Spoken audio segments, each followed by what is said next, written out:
We are delighted to honor two of Hollywood's most beloved performers. We will be honoring Goldie Hawn and Kurt Russell.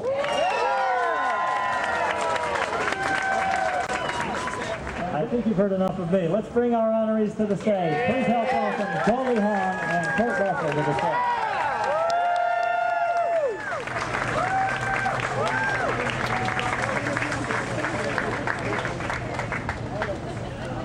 Now, before you get to hear from Goldie and Kurt, we have a few guest speakers. Our first speaker today, who is speaking for Kurt, has a vibrant imagination and a dedication to richly layered storytelling. He is a filmmaker, writer-director who has established himself as one of the most celebrated filmmakers of his generation. His films include The Hateful Eight, Django Unchained, Inglourious Basterds, Kill Bill, Volumes 1 and 2, and many more. Please welcome Walk of Famer Quentin Tarantino. I don't think it's been that long. However, I would like to say one of the things that's I think is so terrific about Kurt getting this. I think there's a wonderful old Hollywoodness. I mean, you can see Johnny Grant's picture here is making me think that. All right, there's this wonderful old Hollywood quality to this whole event, and when I think of Kurt getting it, one, I was surprised that he didn't already have one. All right, but there also is this aspect where, you know, Kurt comes from an acting family. His father, Bing Russell, is the type of actor that I'm not even sure that they exist anymore. These old kind of cowboy character actors. They have little bit parts in this movie and that movie, on this TV show, on this Twilight Zone. They get work, they get... And you know, they have good years, they have bad years, but that's the kind of family, and that's the kind of that's the industry that Kurt grew up in. And then as a young man, you know, before he started starring in movies, even in the Disney movies, he's guesting on TV shows. I in particularly remember Lost in Space, all right, that I saw when I was a kid, with Michael Ansara played his father, and him and Will Robinson had kind of this mano-a-mano, who's the bigger man test. And actually, I was rooting for Kurt, to tell you the truth, over Bill Mummy. And I like Bill Mummy, but I was rooting for Kurt. But then also, Kurt got a Western show called The Trial of Jamie McPeters. Now, there were little boys on other Western shows, you know, the Rifleman and stuff, but Kurt was the star of the show. He was the only Western show where the little boy, Jamie McPeters, was the star. And guess what? They still had to have a cowboy guy beat up people from time to time, so who they got as his co-star was Charles Bronson. Kurt is the only guy I could have cast who has been on a High Chaparral. He's been on the Virginia. He's been on these other shows. So, I think it is just this wonderful thing for like the history of Kurt's career that we are here right now. Yeah, Quentin Tarantino's talking now.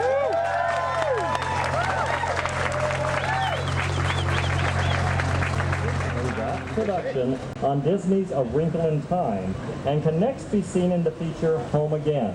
For many films, Water for Elephants, Sweet Home Alabama, and the breakout hits Legally Blonde and Legally Blonde 2, where she played the lovable Elle Woods. Please welcome Walk of Famer Reese Witherspoon.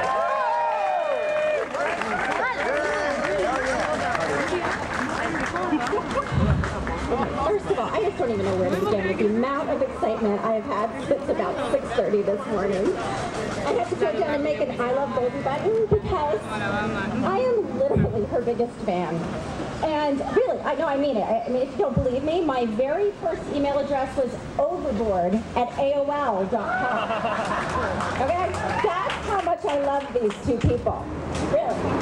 Second of all, I can't believe Goldie actually texted me about a month ago and asked me to be here. Huge honor. And I hope it's not weird that I printed out a text and I framed it and I put it on my wall. The first time I ever fell in love with a movie star, it was Goldie Hawn. Oh my gosh, I'm going to try not to cry.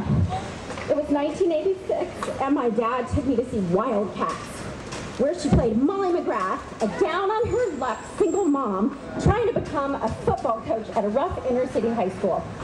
And this was the 80s, guys. And the idea of a petite blonde lady coaching an inner city football team was laughable. She could be a teacher maybe, or the love interest, sure, but an athletic coach, this was high comedy. I probably don't need to tell this whole crowd that this movie is hysterical. It showcases the early talents of Woody Harrelson and Wesley Snipes, among others, but it was Goldie that won my heart. She just loved, Mom and Dad loved football, and she wanted to coach a team, and she didn't care what anybody else thought she could do or couldn't do. She was young and beautiful and hilarious and brave. And it's hard to articulate how important this was for me, a tiny blonde girl, just to see this woman on screen. And I'd always been sort of described as, you know, bossy and that I talked a lot. And then I'm seeing this person that was just like me. And she just stood up for herself, and she refused to apologize for what she wanted or how hard she was willing to work for it. And I saw that you could be feminine and funny and tough and warm. My favorite line is when she beats Wesley Snipes in a race. And I'm going to keep it G-rated, but he turns to her and he goes, F you! And she just turns around and she gives him eyes and she goes, F you what? And Wesley Snipes is all scared of her and he goes, F you, Coach McGrath? And she's like, that's better. And she just wanted respect and she got it. And that day, there you go. In that movie theater, Goldie blew my 10-year-old mind. She was my new hero. And she's continued to inspire me my entire career in her performances and in the way she took control of her own career and in her attitude. She is a film legend. She is an icon. She is a true movie star.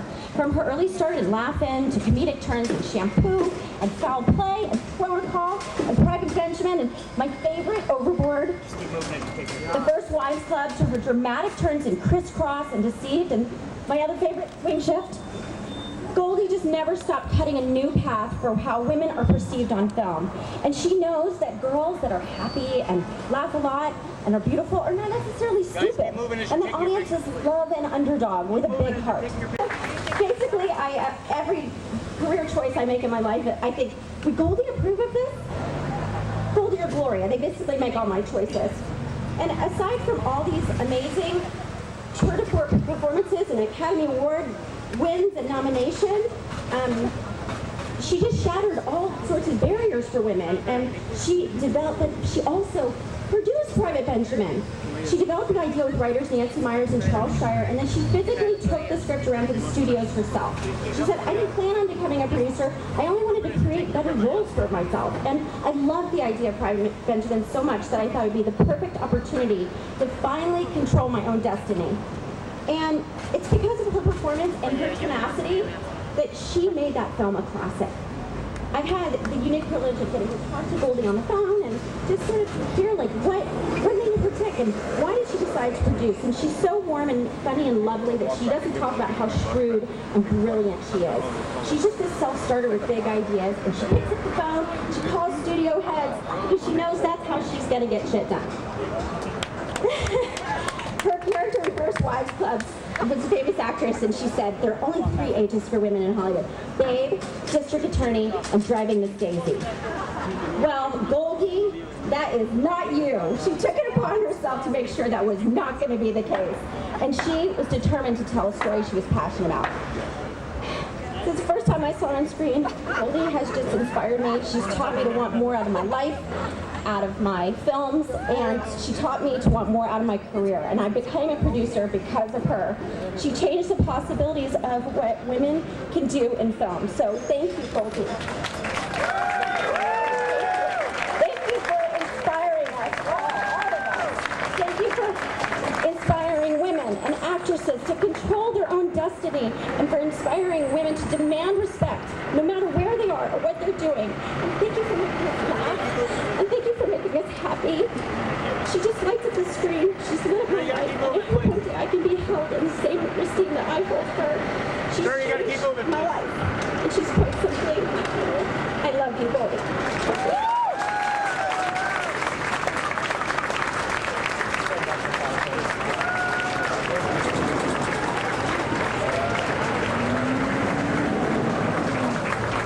Thank you, Reese.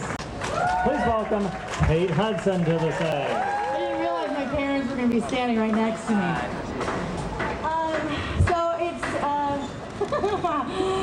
It's so great to be here celebrating my parents on what is quite a momentous occasion. And as my parents always say, it's a red letter day. I don't usually get to gush publicly about both parents. And as I was really slotted in to talk mostly about my beautiful mother, I felt that from my point of view, it wouldn't make much sense to solely focus on one parent, as I have two, and they're both here, and we're all here celebrating their contribution to the arts and the silver screen. I always thought I'd be talking about them at like a wedding or something, but since a wedding doesn't seem to be in our near future ever, this may be my only opportunity. So this is amazing, but see, in our family, we don't really massage each other's egos, right? It's like not how we do things. It's our work, when we talk about our work, we don't go into it in much depth. It's sort of like, hey, that movie was awesome, Pa, Mom, Ollie, Wyatt, you know, or it's like, yeah, that was a good one, but you know, that's not the best. So I never get to really expound upon their life's work just because it's not our focus. It was quite difficult to write a short speech about that subject because in reflection, the memories are plentiful. And they are plenty because even inside of their large careers, their philosophy is family first. That means we went everywhere with them, traveled to different parts of the country, and watched our parents in action. I could stand here and tell stories about experiences on set, witnessing my parents' strong work ethic. But as their child, what really stands out is that somehow, in the phenomenal careers that we've just all heard about, they've managed to have maintained a sense of normalcy and closeness with every one of their children. Something my mom would say is the only job she refused to fail at, raising her kids, and was always her number one. And my pa's values are right aligned. That said, they never hid away their love for making movies and telling stories. They shared that love with us. And some do like to reduce such dedication to craft to words like famous or celebrity. And many ask me all the time, what's it like growing up with famous parents? But for me and my brothers, we grew up with artists. They put their heart into telling the stories that have become classics of our time, like The Thing, Shampoo, Escape from New York, Private Benjamin, Overboard, and they just keep going, and they just keep making them. So these stars they're receiving are a great symbol of this contribution. But for me, and I know I can speak for my brothers, two of which aren't here, which one is working boys, but that these shining stars standing next to me that we call our parents, their real legacy is what they have instilled in us kids. Our tribe that they created, that they so vehemently protect and defend, the relationship they fiercely refuse to lose sight of together, and the deep feeling of love and nurturing they reserve for the most important thing we have in this life, family. So that's what these stars represent to me forever. Thank you guys. I love you so much.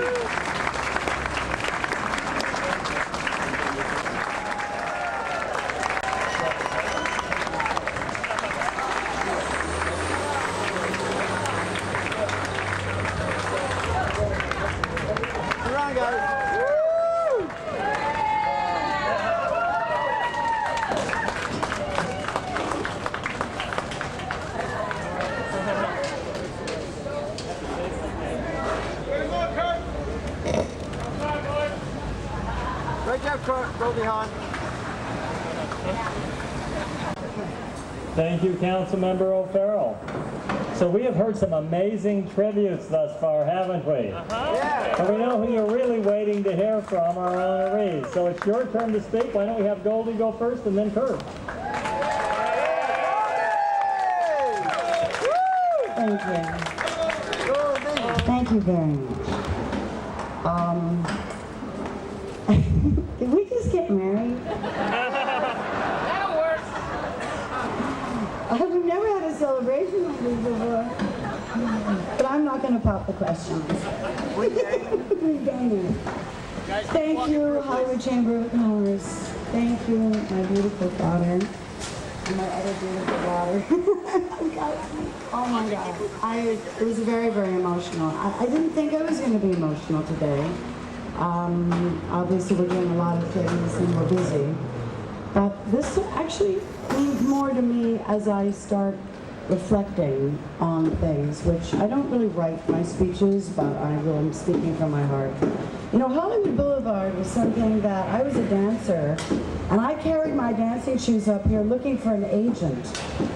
And I couldn't find an agent. I found a fabulous dentist, but I couldn't find an agent. I had the biggest portfolio anybody's ever seen. And I remember I walked into one guy. I said, well, I don't know if I'm funny. I'm not quite sure what I am. He said, well, I don't know what you are either because you're too pretty to be funny and you're too this to be that and you're too that to be that. And I thought, well, that's fine. You know, I'm really a dancer. And I worked as dancing, and that's what I came here to do. I wanted to be on TV shows. I wanted to go home, and I wanted to marry a dentist, and I wanted to have a normal life. And it's really what I wanted, even though my dad told me I wasn't normal. So basically, I'm here on Hollywood Boulevard, and I'm remembering when I lived up on Argyle. And I'm remembering when I finally got that dance show that I was on Andy Griffith and, Don Knotts and Tennessee Ernie Ford, and I'd hit there's the jackpot. I was so happy. And an agent came up to me out of 12 beautiful girls saying, do you have an agent? I went, oh my God. You mean I don't have to walk on Hollywood Boulevard anymore and look for an agent? I said, well, actually, no, I don't. He said, I'd like you to come see me. I'm with William Morris. And I go to William Morris' office, which of course I had to remind me because I thought he really just wanted a date. I didn't think he really wanted to sign me to William Morris. And anyway, so I rushed over there, and the next thing I know, I'm sitting with all these agents, and then I'm just put up to Desi Lou's Studios, talk about the fabulous Hollywood and every story that we've heard growing up, right down there. And I walked in there, and the lady that was actually on the switchboard, it shows you how old I am, boom. And she said, oh dear, did you get a script? You're the only girl that got a script all day. And I said, I did get a script, but I'm too young for the part. So I went back home and I got a call that you got the part. And I said, but I'm too young. And they said, no, they wrote a part in for you.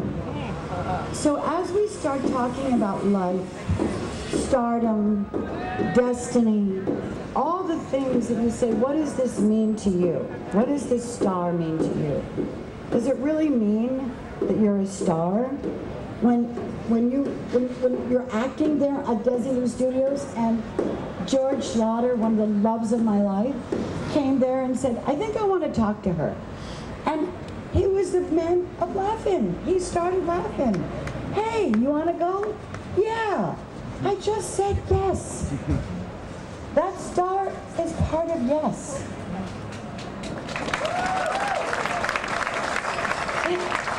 And then, there it goes laughing. And I'll tell you guys, I really went through something then because I didn't know what it meant to be a star. I didn't know what it meant to be known. I didn't know what it meant to be signing autographs when people didn't know who I was. So I had to figure out who I was. Am I that Goldie? Am I that Goldie? Am I that Goldie? So the question at that time in my life was, I wasn't a star. I was trying to figure out who I was. And that, to me, is what I look at as I look at this star and I say, who am I? I didn't get my white picket fence, but I got a beautiful house. I said yes to Kurt Russell on Swing Shift. I said yes to a few other men, but I said yes to Bill Hudson. And without Bill, I would never have Katie and Oliver. Everything we do in our life, all of us, by saying yes, can lead us to that star. I wish my mom and my dad could see me because I know that they would be really happy for me. And we wouldn't believe it. This little girl that danced in the living room that wanted a regular life didn't quite get that. I got a hell of a lot more. Thanks for being all of the above, but especially for being my good friend.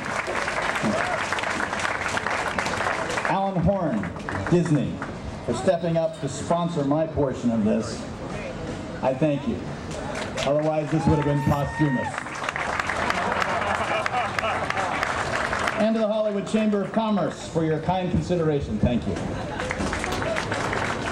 Today I'm reminded of how lucky I am to have worked and played with so many talented people in a really fun and exciting business.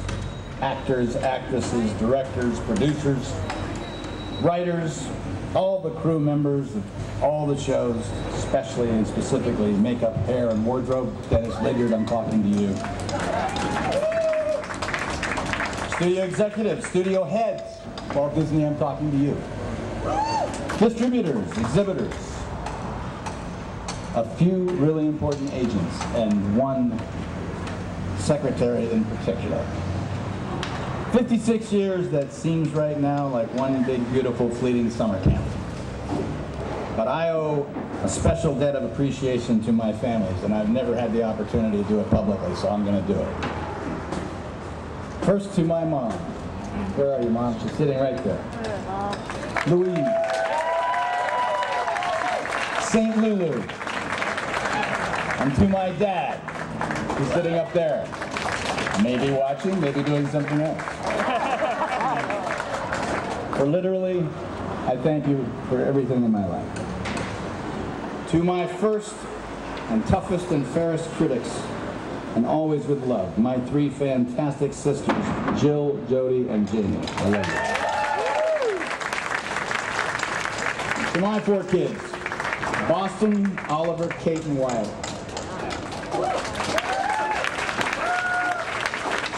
Any father would be blessed to be gifted with the pure joy and lifetime of love any one of you have brought to me. To be gifted with four is a familial embarrassment of riches. I love you all.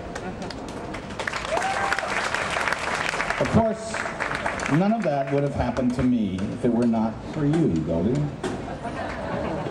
To you, I owe my wonderful life. Simply put, Goldie, I cherish you. And all the stars in the sky or on the boulevard can't hold a candle to that. And so if I'm to be honored with this sweet token of memorabilia, that is to be sunk forever in the cement of a street whereupon I will be subjected to the constant harshness of the blazing California sun, blowing winds, and pouring rains, and stray dogs of both the canine and human variety, perhaps in need of a little relief, and trod upon by the soles of shoes caked with earth from all corners of the globe, there's no one else I'd rather be next to for all of that than Goldie Hawn.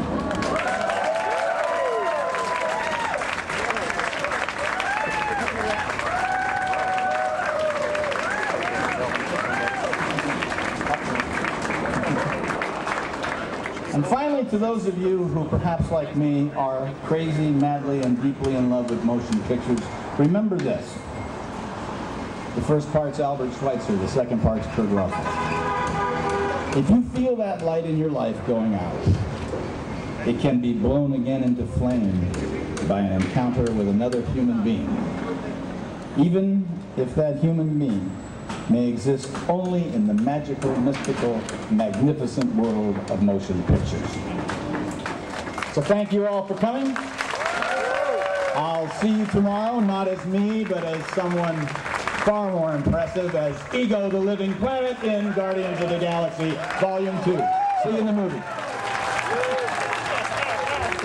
All right. Well, it's time to unveil the stars, and we will be unveiling Goldie's star first, followed by Kurt's, and we'd ask all of our speakers to join us for the unveiling.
Keep coming through, please.